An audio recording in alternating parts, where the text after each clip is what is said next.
This is your Monday confession. Coming to you from Scala Radio. If you have your own tale, it's confessions@scalaradio.co.uk. And into the collective, we welcome our judges. That's Judge Jack. Hello. Judge Jody. Hello. And Judge Jeeves. Hello. See? It's, the alliteration is quite beautiful. poetic. The best Beautiful. letter. I think the best we've ever had. No? Okay, I should tell you that Judge Jody may well be a little bit harsh because she's had one of those weekends. It's been a fun weekend. I think I'm being... No, I'm not forgiving today. You called me a pushover last week. I'm determined to not be. Is that right? Yes. Perhaps do it on merit, eh, Jodie? Eh? Hey. I should just give you a slight warning about this confession. Oh.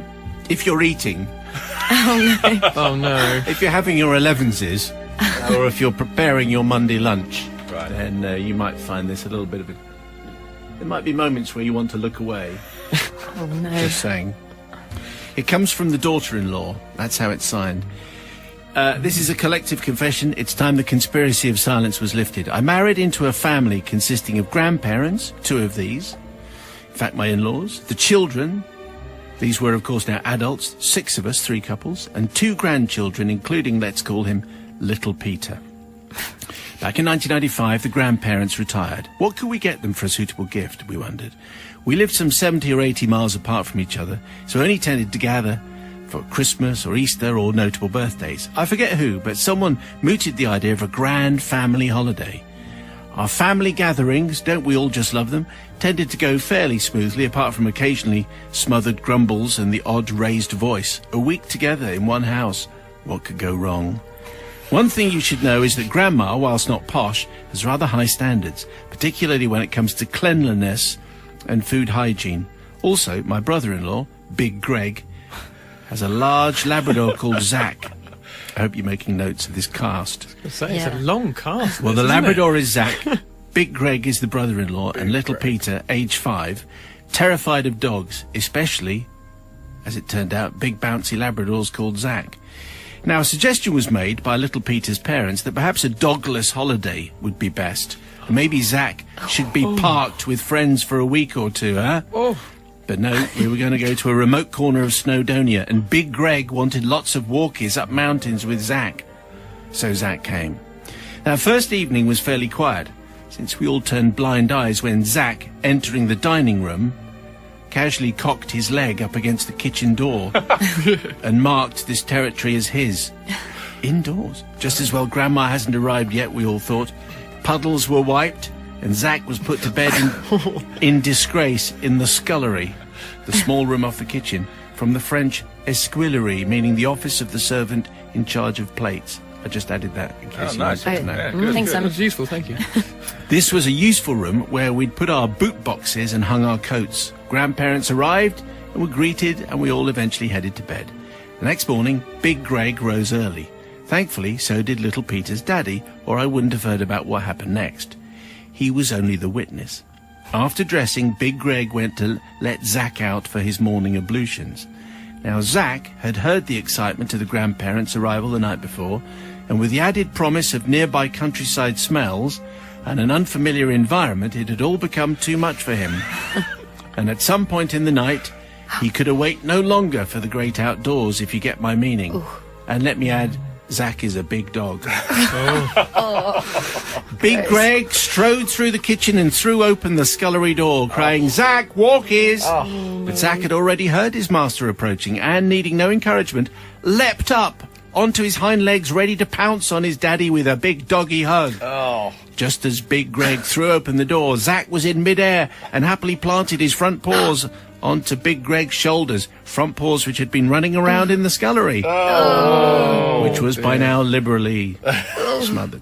Big Greg, partly in the scullery by now, took a step back in surprise and slipped on the rather slimy floor and landed flat on his back in the middle of it all. Oh, my gosh. This is suitably vague. Now, this scene had only been witnessed by little Peter's daddy, and by the time the rest of us came down for breakfast, there was a strange silence, with Big Greg, looking damp-haired and freshly showered, cooking up a big family breakfast for us all. Zach was happily bounding around the open-plan kitchen diner, which smelled strongly of disinfectant. Which didn't quite cover up another smell, a smell not quite as clean. Little Peter was clinging onto his daddy's neck with all his might, and Grandma was sniffing suspiciously at the very strange, unpleasant smell pervading the whole scene, which no one mentioned. The smell was really off-putting to all of us. 10 of us sat down for a big cooked breakfast, and many of us couldn't manage it. Not to worry, Zach was nearby and all too eager to scoff everybody's leftovers and unwanted bits of food. Now, I did warn you about all this. Finally, the rather awkward breakfast was finished, and just as we started to relax, there was a strange doggy retching noise. Now, I have to say, I have taken out a lot here. Zach, sitting on the floor near Grandma with the high standards, was on all fours, heaving away, and up came everything which he had just consumed merely moments later. It landed on the carpeted floor right next to Grandma, and a little bit on her shoes. There was a stunned silence. Well, Grandma's face was a picture of disapproval, but Big Greg was undeterred. He proclaimed cheerfully, "Don't worry, I'll hoover it all up after breakfast." Yes, that's right. So, daughter-in-law says, "For me and on behalf of all of us, this is the time to ask forgiveness, not from Grandma, who will always find something to worry about, or from Big Greg, for dining out on this story for many years, but from the owners and the future hirers of this property. Indeed, for anyone who had to use the hoover. For to our shame, not one of us protested at the idea of Big Greg using the hoover for such a purpose, and not one of us offered to clean or empty it afterwards. I just said I did. There was a warning. That's it. Okay, we can all relax now. Okay, so let's fight. Judge Jody, she goes first on the daughter-in-law. Daughter-in-law. I think it's it's not okay. You didn't offer to help. You're all just you're not all selfish, but I think at the time you should have all kind of teamed together. Mucked in. Yeah, even. mucked in. Yeah. For want of a better phrase. Yeah. And the poor dog, he was just trying to have a good holiday, and you trapped him in the basement and you fed him breakfast. So it's not his fault. Poor Zach.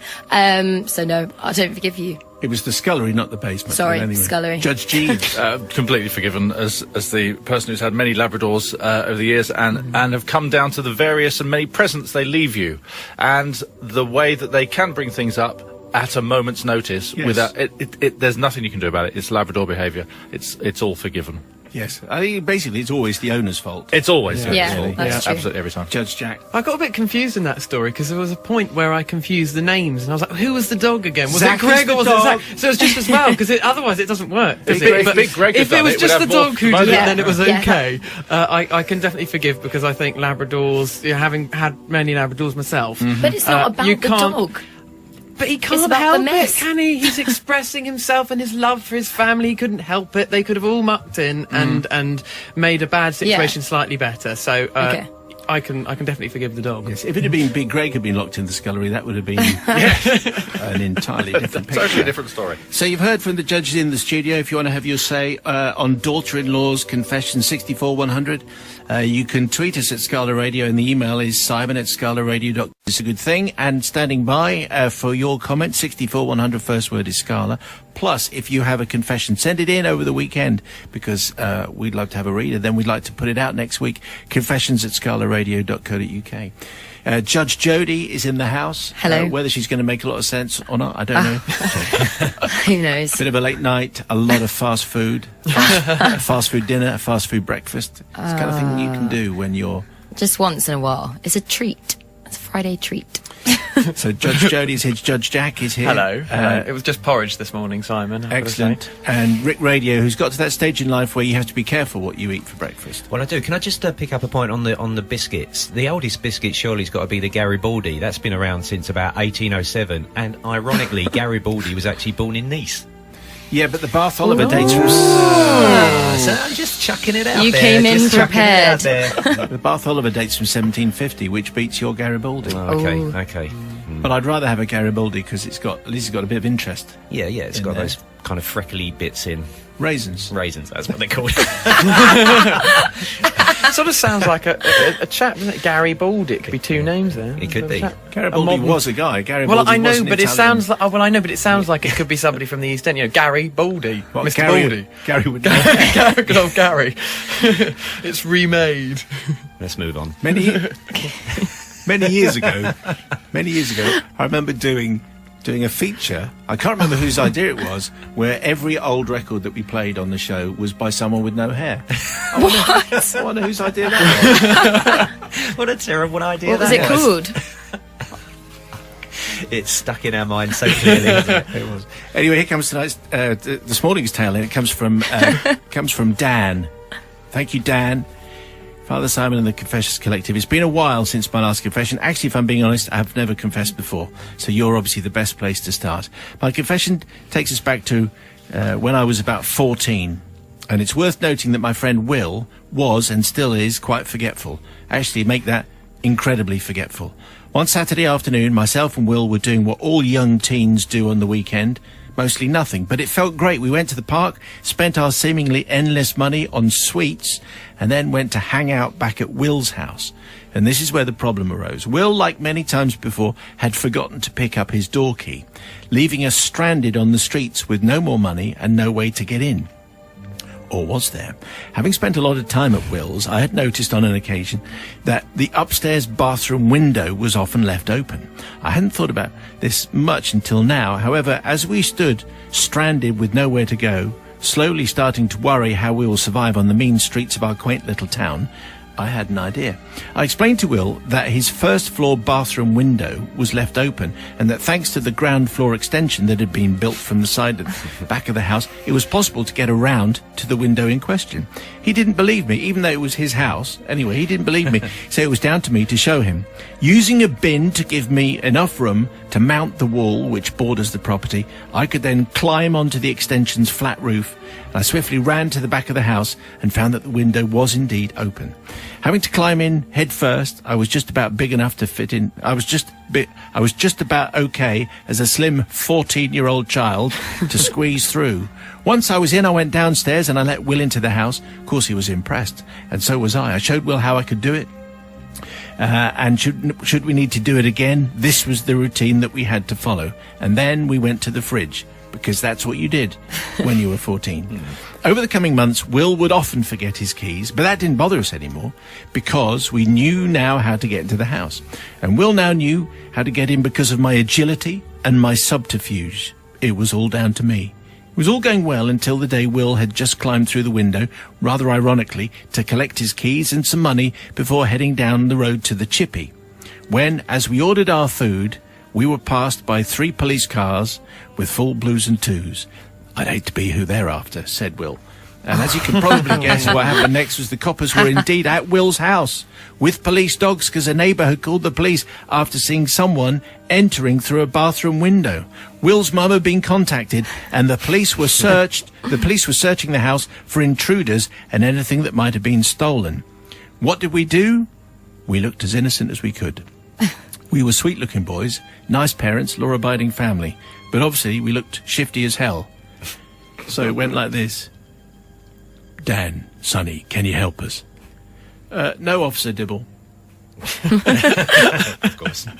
Now, Dan, are you sure? Yes, Officer Dibble. They gave up on me. What about you, Will? Can you help us, laddie? They said. What? What's funny about that? It's just all of your Evil, grinning voices of authority policeman. are the same. yes, unless they're priestly, in which case it's Mr. Yateman from Dad's Army. What about you, Will? Can you help us, laddie? Well, to be honest, Will had always wanted to be a police officer, and he couldn't live with the guilt, so he sang like a canary. It was all me. I'd forgotten my keys. I saw the window was open, so I climbed in. I'm ever so sorry. I thought of everything. He thought of nothing. It's not him. It's all me. I was in shock. He took all of the blame. He didn't dob me in at all, where it was actually me who'd shown him how to break into his house. Will's mum went, quite rightly, nuts. He was grounded for a month, and he had to go and apologise to the neighbour who had thought he was breaking and entering. And it goes without saying the window was never left open again. But Simon. Not only am I seeking forgiveness from the neighbour, Will's mum and the police, but also from Will, because he never dobbed me in, and it was me that came up with the plan in the first place. But I'm awaiting your judgment. P.S. If this helps, I'm loving Scala Radio. It's about it's about Brownie time points. that classical music was celebrated in a new, fresh way. Thanks. A little bit desperate there, Dan, at the end. In fact, it's Desperate Dan. I quite harsh, liked Simon. it. Yeah, I mean, it's a That was nice, very kind. it's a nice thing. It's just that I think he's Too chucking beggy. it in there because he's desperate. Judge Jody. I think that's quite a nice story, Dan. Dan and Will, what a lovely friendship. Just shows how much Will respected you, and I hope you're still friends because he sounds like a good one. I forgive you. Push over. It's a Friday. Judge Jack. I'm feeling much the same way. As a young child, I remember getting locked in the bathroom of a local pub. We're talking, I was like 4. I wasn't, 15, 16. But these were in the days where you went with your mum, and of course I got locked in the cubicle. So my dad had to come in and dangle over the door and lift me out. But of course this was in the ladies. So we were in a very difficult position when people came in and we had to explain that there was a young boy who was stuck in there and who had to be rescued. So stories of windows open and people having to be, rescued, coming in, coming out, I can totally sympathise with it. I can forgive. Rick Radio. Yeah, forgiven as well. Good story about friendship and integrity, and I hope Will went on to become a policeman. And actually, the Yeah. delight of squeezing through a window headfirst is something which is marvellous. When was the last time you did that? Well, it was a long time ago. Were you breaking into your own house or someone else's? It's my own. Okay. If you want to comment on this, people's verdict on Dan's confession is 64-100. The first word is Scala, and your confession will be welcome. confessions@scalaradio.co.uk. And this is the most dangerous piece of music that we're playing today. Well, I've played it before, and every single time I play it, it drives me crazy. I love it a lot, but this will not leave your head for a week.